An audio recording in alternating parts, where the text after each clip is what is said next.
In this video we will look at how to install and wire up an HRB324. The HRB is designed to work with one of our RBT hand throttles.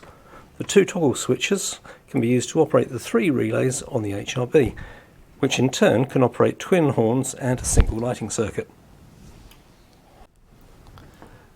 We'll assume that you already have an RBT working together with one of our controllers.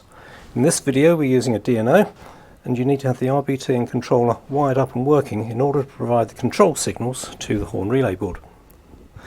The RBT connects to the controller via the chassis lead. The chassis lead also has two single wires, brown and grey, that need to be connected to the 6-pin connector that goes to the HRB. Brown goes to pin C and grey goes to pin D, and then it goes in there like that. That's the control side taken care of. Now we need to provide some power. As we're talking about an HRB324, we'll assume that you have a 24 volt system. We'll also assume for the moment that your horns and lights are also 24 volts. A lot of people will be using 12 volt lights and horns, but we'll get to how to wire these up later in this video. The power feed goes into the NO and the NC screw connectors in this position. We recommend fitting a fuse in the B+ line, and this should be rated for whatever current your horns are likely to draw. Now if you operate the toggle switch, you should be able to hear that each relay click.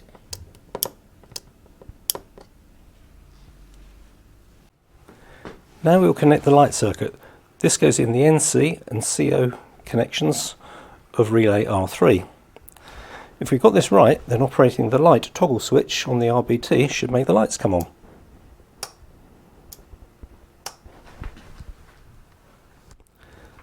Now on to the horns.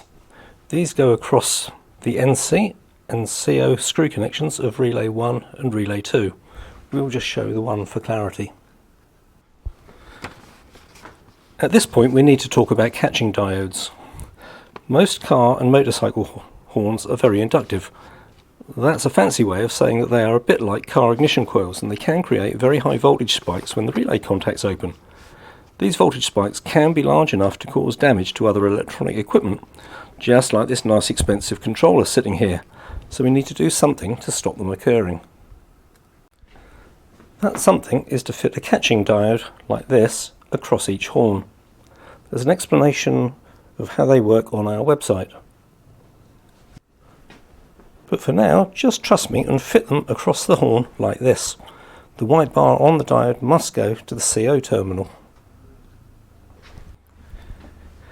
Now if we operate the horn switch on the RBT, the horns should sound.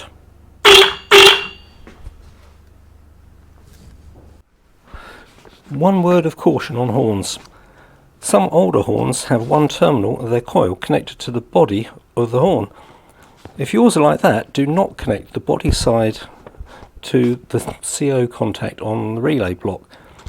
In some circumstances, this can create a direct short circuit across the battery, which is likely to destroy the relay. Okay, now let's talk about what happens if you want to use 12 volt lights and horns with a 24 volt battery. The relays still need to get 24 volts in order to operate, and this is still fed in as before. But we need to stop the 24 volts from reaching the lights, etc., and to replace it with a 12 volt supply. To do this, we first need to cut link K on the underside of the board. It's here circled in black. This stops the 24 volts from reaching the contacts of the relays. Then we need to feed 12 volts into the NO contact of relay R3. The easiest way to do this is to use the center point of the two main batteries, and again you should fit a fuse into this line. That's it, you should now be able to operate your lights and horns. We should also mention sound cards. Some of these must not have power fed to them. In this case the relay contacts must be fully isolated. We have an article in our knowledge base that describes this in more detail. If you have one of our HRBs with 4 relays that you want to use to have automatic reversing lights, there is an article in our knowledge base that describes the wiring for that in more detail.